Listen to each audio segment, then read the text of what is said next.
Aos meus alunos, a todos que me acompanham, eu quero desejar aqui um bom dia, ou uma boa tarde, uma boa noite, independente do horário e momento que você esteja vendo esse vídeo. O importante é que você esteja aqui aprendendo mais um pouco do mundo da geografia. Eu sou o professor Gesiel Berg e nós vamos falar hoje sobre populações, né? Especificamente sobre a população brasileira. Eu estava trabalhando aí com os sétimos anos sobre a ocupação do território brasileiro. A maior parte da população brasileira ela se concentra nas áreas litorâneas, nas áreas costeiras, né? E se concentra também mais a região sul e sudeste. E na região sudeste tem um eixo, né, que segue em direção ao centro-oeste, que é em direção à capital, onde está o Distrito Federal, capital do nosso país, capital Brasília. Beleza? Em alguns geógrafos vão regionalizar, vão colocar que essa é a região centro-sul do Brasil, a região que tem maior concentração de população e atividades econômicas. Pessoal, falando aqui sobre crescimento populacional, eu preciso ter em mente duas coisas. Duas coisas eu preciso ter em mente: que os fatores que favorecem o crescimento populacional de um país é simples, básico, que é o crescimento vegetativo ou o crescimento natural. Crescimento natural de um país. Beleza? Então, todo país vai ter lá no final do ano, na hora de mensurar e contar a população, você vai ter a quantidade de pessoas que nasceram e a quantidade de pessoas que morreram. Você fazendo a operação matemática entre o número de nascimentos e o número de óbitos, você vai ver quanto que cresceu. Se o número de óbitos é maior que o número de nascimentos, o país não cresceu, ele decresceu. Ou se o número de óbitos foi igual ao número de nascimentos, o país estagnou, né? Não cresceu nem diminuiu. Beleza? Então, quando eu falo de crescimento natural, crescimento vegetativo, é quando eu estou considerando o número de nascimento e o número de óbitos, independente de gênero ou faixa etária. Tranquilo? Bom, esse é o fator mais comum. Mas há um outro fator que agrega e favorece o crescimento de uma população, que é a imigração. Vamos lembrar que imigração é as pessoas que entram no país, que chegam no país, tá? Ou seja, imigrante é o que entra, é o que chega. Então, quando eu considero as imigrações, eu estou considerando vários povos em todo o seu período, né? E fluxos, as origens, né, de onde eles se deslocaram e por diversos motivos. A migração, o movimento de migração tem um caráter permanente, né? As pessoas migram de um lugar para outro em busca de melhor qualidade de vida, em busca de emprego, melhores salários. Em alguns casos, pessoas que são considerados imigrantes muitas vezes vêm na condição de refugiado, porque se ele continuasse no seu país, ele corria risco de vida. Então nós elevamos, a pessoa já não é mais imigrante, ela é refugiada, né? Os refugiados são aqueles que correm risco de vida se continuar no seu país de origem. Bom, falando de Brasil, o Brasil ele foi formado, a população brasileira foi formada, logicamente, pelos povos nativos em seu crescimento natural, mas também com os povos que vieram de fora. Então nós temos aqui os grupos que formaram a população brasileira. Nós temos os nativos americanos, que são os indígenas, nós temos os povos africanos, nós temos os povos europeus e nós temos também os povos asiáticos. Bom, os povos nativos, os povos indígenas já estavam aqui muito antes dos europeus. Isso não é novidade. Havia aqui várias nações, e ainda há várias nações indígenas no Brasil, só que um grupo bem menor do que há 500 anos atrás. Povos como os tupinambás, tupiniquins, os tapajós, os caiçaras, os caigangues, os creonaques, haviam milhares e milhares de nações indígenas primitivas, mas que ocupavam este território com suas culturas e suas tradições.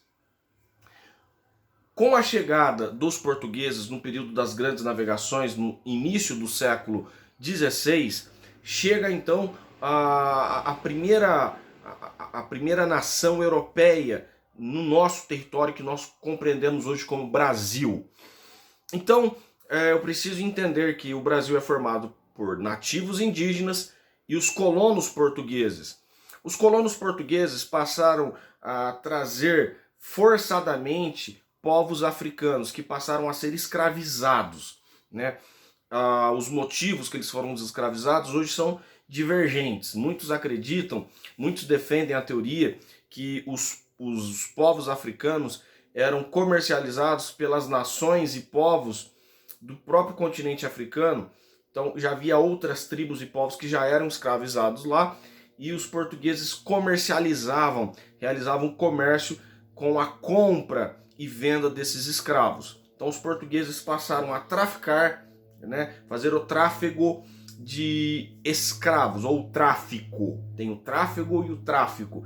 Fazia o tráfico de escravos do continente africano para o continente brasileiro. E no meio disso tudo, no século XVI, XVII, XVIII e no século XIX, o racismo ele vem ganhando força, né, vem ganhando força em algumas comunidades e povos europeus.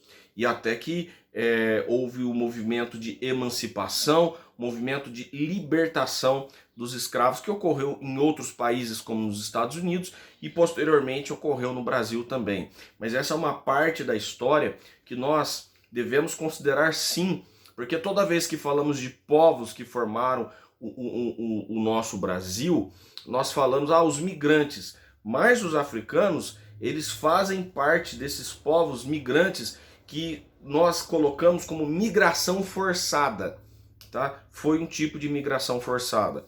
Depois os povos africanos, portugueses e os nativos indígenas, no século XIX nós passamos a receber uma grande quantidade de imigrantes europeus com a oferta de terras que o governo fazia aos povos europeus.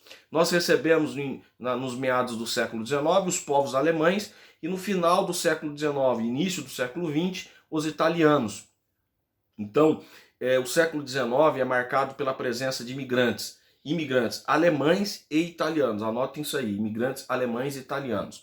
Os italianos tiveram uma forte presença e deixaram as suas marcas culturais no estado de São Paulo, né? E também no estado do Rio Grande do Sul. Mas é no estado do Rio Grande do Sul que nós veremos uma presença maior de imigrantes alemães. Aliás, o Rio Grande do Sul é um caso assim. Nas terras mais baixas, terras próximas às margens dos rios, os alemães chegaram primeiro. Então eles ocuparam as terras mais baixas, né? Ali perto das margens do Rio Guaíba e Lagoa dos Patos, ali ainda que tinham os portugueses açorianos, mas ao interior do continente, quem ocupou as terras mais baixas foram os alemães. Os italianos, como chegaram mais tarde, chegaram depois, eles passaram a ocupar as terras mais altas, as serras, por exemplo, a Serra Gaúcha, cidades como Caxias do Sul, cidades que têm uma localização de maior altitude. Então, Rio Grande do Sul se divide assim: terras baixas, alemães; terras altas, os italianos. E aí nós temos em Santa Catarina já a difusão da imigração, que é uma expansão da imigração alemã e italiana no estado de Santa Catarina. O estado do Paraná também recebeu muitos imigrantes poloneses e ucranianos, além de alemães e italianos. Nós tivemos ali a forte presença de poloneses e ucraniano. Aliás, na cidade de Curitiba tem um museu que é chamado Memorial Ucraniano. Coisa linda, maravilhosa que há em Curitiba. Além dos europeus, como eu falei, dos italianos, dos alemães, né, dos ucranianos e poloneses que migraram para o Brasil, e os ucranianos e poloneses especificamente no estado do Paraná, em 1908 nós tivemos a chegada do primeiro navio do Extremo Oriente, que era a chegada dos asiáticos, eu estou falando dos japoneses. A imigração japonesa no Brasil também deixou as suas marcas, e marcas profundas, culturais. A maior parte dos japoneses ocuparam a parte oeste do estado de São Paulo. Claro que vai ter um número considerável de imigrantes japoneses em bairros específicos de São Paulo, como o bairro da Liberdade, e também nós veremos essa imigração japonesa marcando presença no norte do estado do Paraná. Beleza? Bom, depois da década de 30, o Brasil passa por um novo período, um novo momento, em que o chefe de Estado, chefe de governo, na verdade, ele tomou o poder, ele não foi eleito. Foi Getúlio Vargas. Então é o chamado a Revolução de 30, ou o golpe de 30, né? Isso os professores de história irão explicar melhor, mas ali o Getúlio Vargas ele coloca cotas para imigrantes e vai começar a colocar várias restrições.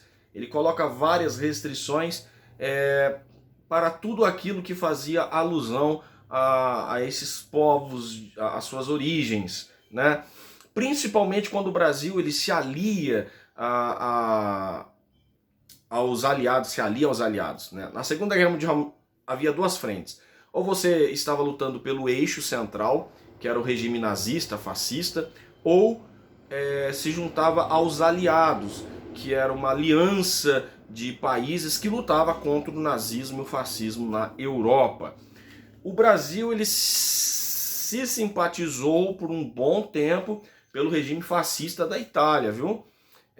O Getúlio Vargas tinha uma paixão fascista, assim, tinha algo ligado com o fascismo, mas aos 45 do segundo tempo, devido a uns acontecimentos que ocorreu no Brasil, o Brasil se posicionou ao lado dos Estados Unidos, União Soviética, França, Reino Unido, para lutar contra o nazismo. E aí o Getúlio Vargas barrou, né, a entrada de imigrantes e qualquer nome que fizesse menção a essas instituições dos seus países de origem, como por exemplo, um clube, um bar com nome alemão, vai ter que mudar o nome desse bar. Um time de futebol com o nome de um país fascista, como a Itália.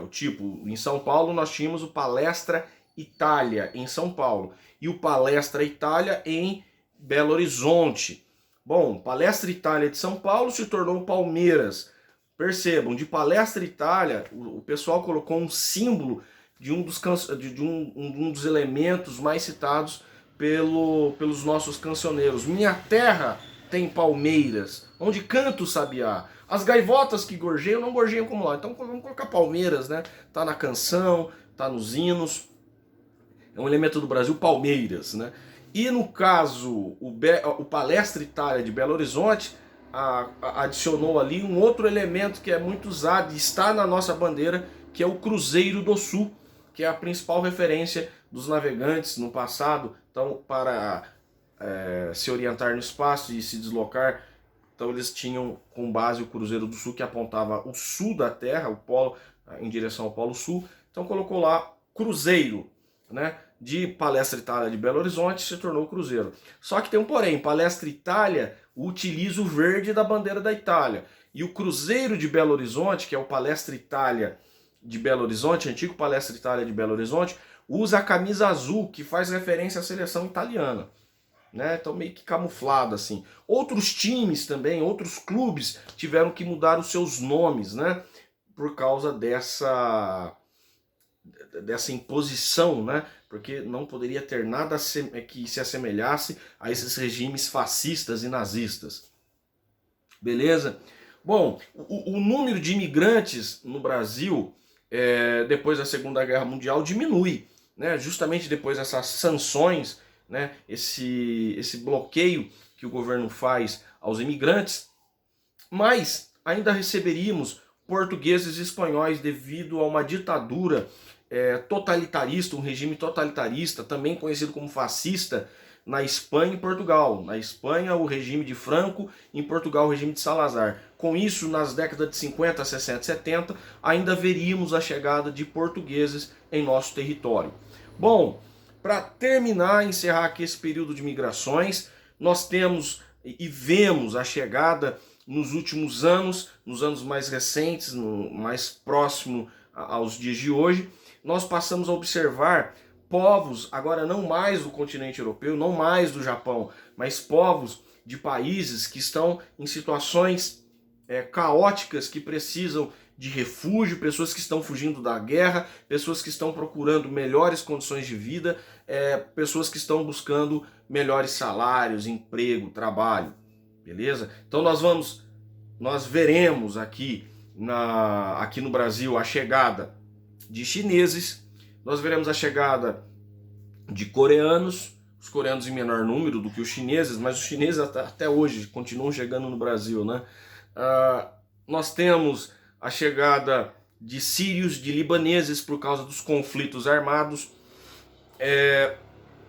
povos africanos de diversos países, como Angola, como Moçambique, né, e outras regiões do Brasil, outros países do continente africano. E na América do Sul e América Central, especificamente América Latina, nós passamos a receber imigrantes venezuelanos, bolivianos e haitianos. Eu vou citar aqui especificamente os bolivianos, que historicamente migravam para São Paulo com destino às fábricas de confecção, confecções de roupas, fábricas de indústria têxteis, que se localizam ali no centro de São Paulo, que nós conhecemos entre Moca, o Brás, mais especificamente o Brás, o bairro do Brás ali em São Paulo. Aliás, ali já há mais de 20, 30 anos ali que tem uma grande presença de bolivianos no Brasil, especificamente em São Paulo, mais preciso ainda no bairro do Brás. E vou dizer, pessoal, eles migraram, mas era a mão de obra, o trabalho, esses bolivianos passavam, muitos deles, serem explorados por muitos empresários brasileiros. Bom, depois dos bolivianos, nós vimos a chegada dos haitianos, em grande número também. O principal destino dos haitianos foram o sul do Brasil, região sul do Brasil. Os haitianos também migraram para os estados de São Paulo e Rio de Janeiro, sim. Outros estados do Brasil, sim, mas um foco preferencial dos haitianos era o sul do Brasil, devido à oferta de trabalho que a região sul do Brasil, devido à oferta de trabalho que tinha na região sul do Brasil. Então nós vemos lá os haitianos em grande número, beleza? Qual o motivo deles terem saído do seu país? Nossa, o Haiti passou por um problema civil, instabilidade política que gerou, de certa forma, uma guerra civil, domínio dos grupos armados, grupos de traficantes e tudo mais. O Brasil foi um dos países que prestou serviço militar de assistência ao Haiti e com isso estabeleceu uma conexão, essa rede social, né? E no momento de apuro, no momento que os haitianos buscaram apoio e refúgio, eles buscaram apoio e refúgio no Brasil, né? Eu tive a oportunidade e o privilégio de conhecer alguns haitianos na região sul do Brasil, pois muitos que migram para cá são professores, são universitários, são profissionais técnicos e que eles vêm aqui trabalhar em serviços muito simples do que eles faziam lá no seu país. Porém, a situação e o caos no seu país é caótico. Então, muitos que estão aqui estão sustentando filhos, familiares ainda em seu país. E além do problema civil, do problema político, a questão da violência, o Haiti também passou por alguns caos de fenômenos naturais, como tsunami e furacões, para ajudar, né? Para o negócio ficar mais complicado ainda. E por fim, eu falo dos venezuelanos que adentraram o território brasileiro nos últimos anos aí, devido a um problema também de ordem política que afeta a população, e aí afeta a população porque abala a economia. E milhares de venezuelanos atravessaram a fronteira do Brasil com a Venezuela, a fronteira da Venezuela com o Brasil, pelo estado de Roraima. O problema é que em Roraima está na ponta do nosso território. O Brasil é a quinta maior extensão territorial do mundo, e Roraima não tem, assim, suporte, infraestrutura, oferta de trabalho como há em outras regiões do Brasil. Então, o dilema dos venezuelanos é sair de Roraima e ter que migrar para outros estados brasileiros. Isso é uma aventura, e correr atrás de carona. Então tem um problema muito sério que nós temos em Roraima, na fronteira com a Venezuela. Beleza? Eu vou ficando por aqui falando sobre esse crescimento, né, que ocorre com a população, ocorrendo de forma natural, tá, que é o crescimento vegetativo, e a forma que eu agrego a isso tudo, eu agrego ao crescimento natural ou crescimento vegetativo, as imigrações. Beleza? Um forte abraço, fiquem com Deus e bons estudos.